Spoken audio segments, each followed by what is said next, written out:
Okay, I am back.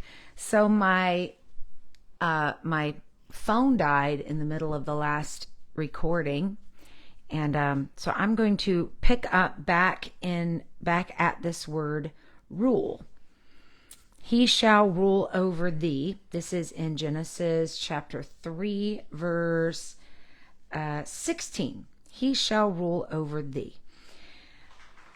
The word rule is from a Hebrew word that in our English way of saying and spelling it would be Masal, and it does mean have dominion and reign. Have dominion and reign.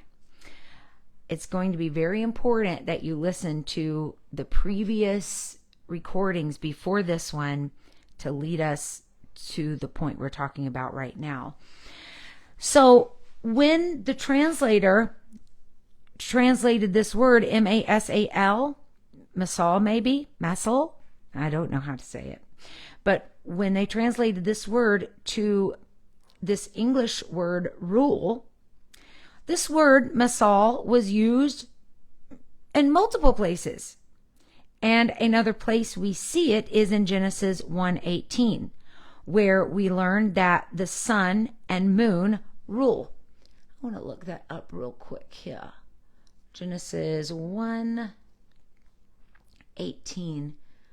These notes I made in January. And it's been fun for me to read them again and reabsorb the material again, but like quoting this exact verse I wouldn't be able to do. Genesis 1:18 says, and to rule over the day.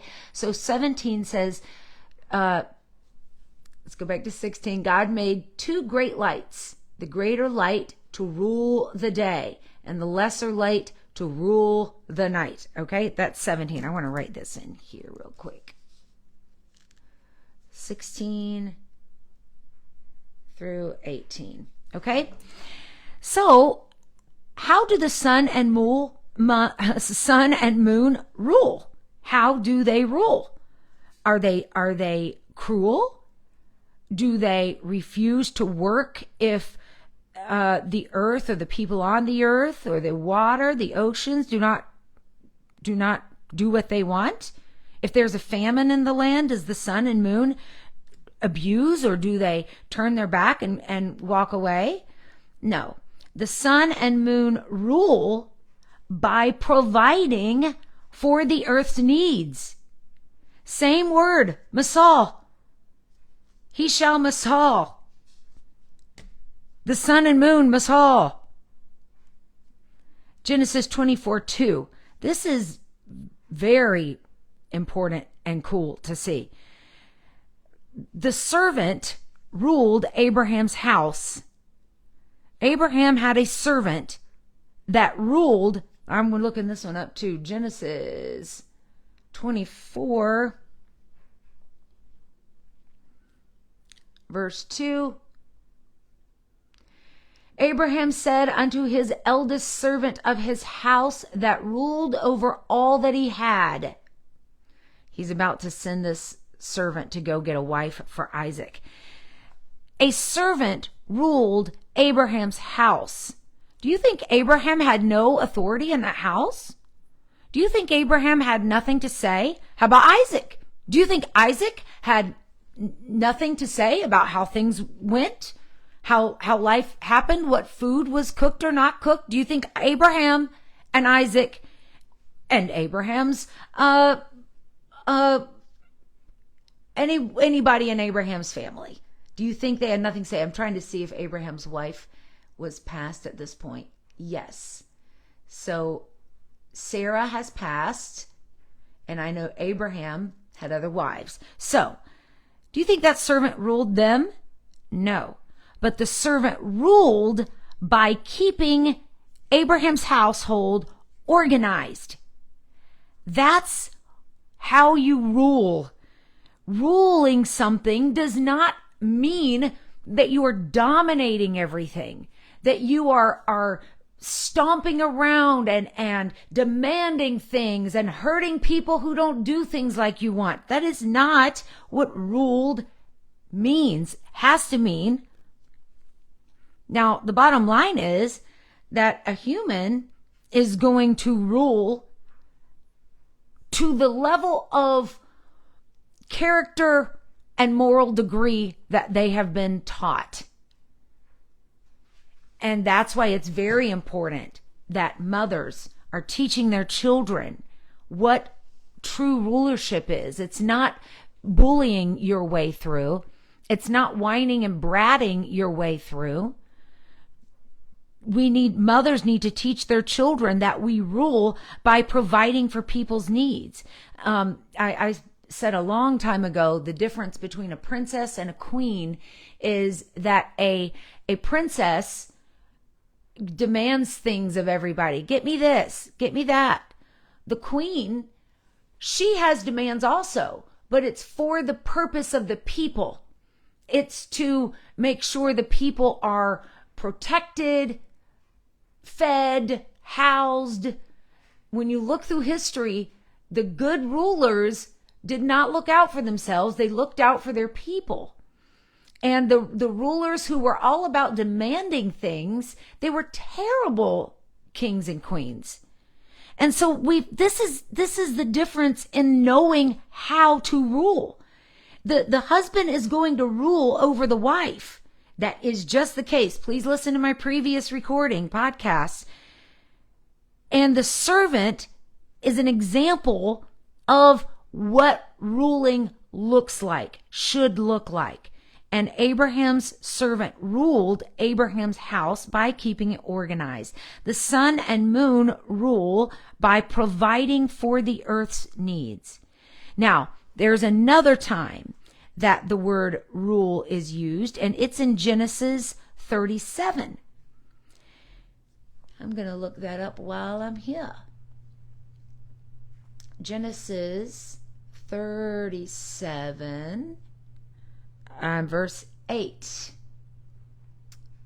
So Joseph tells the dream that he had about everybody bowing down to him.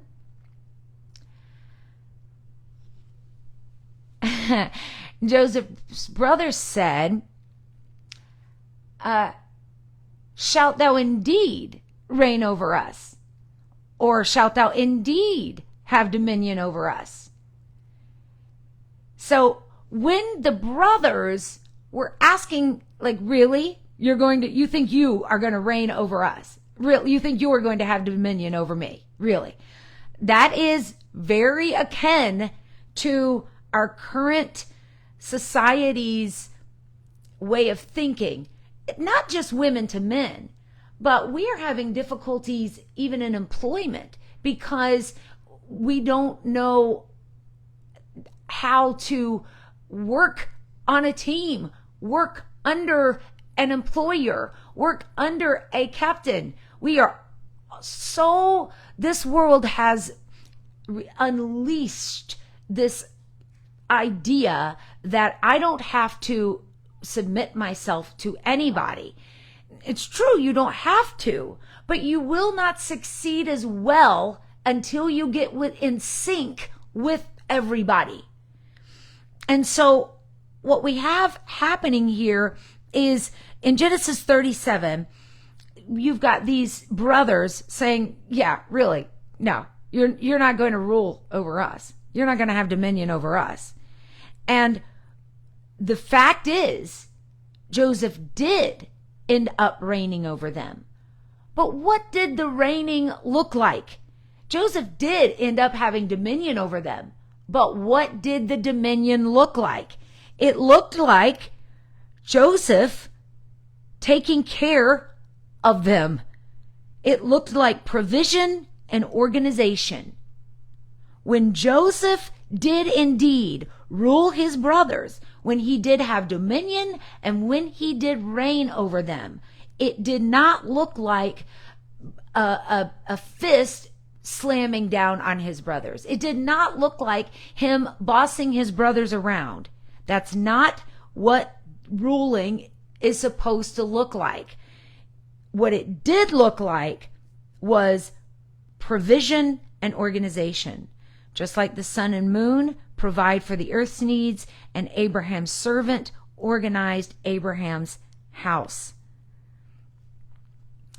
So when we are looking at these verses that we in general call them a curse, the reality is, if Adam is ruling over Eve,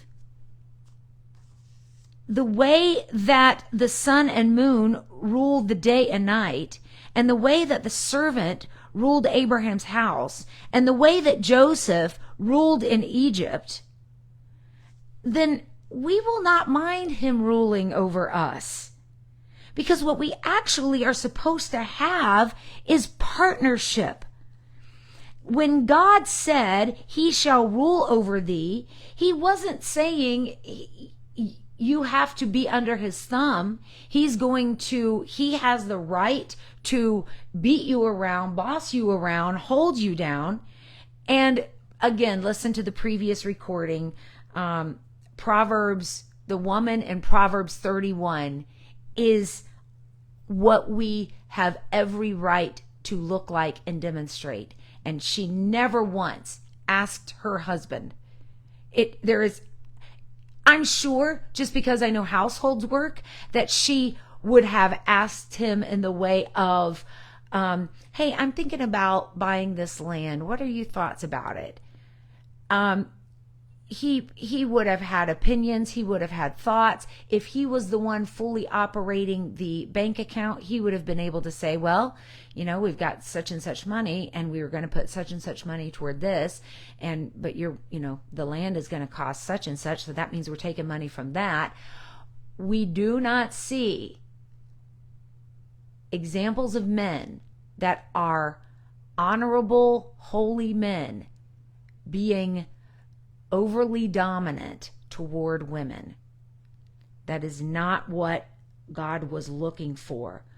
When a man is ruling over his wife, he's supposed to be providing for her and keeping things organized.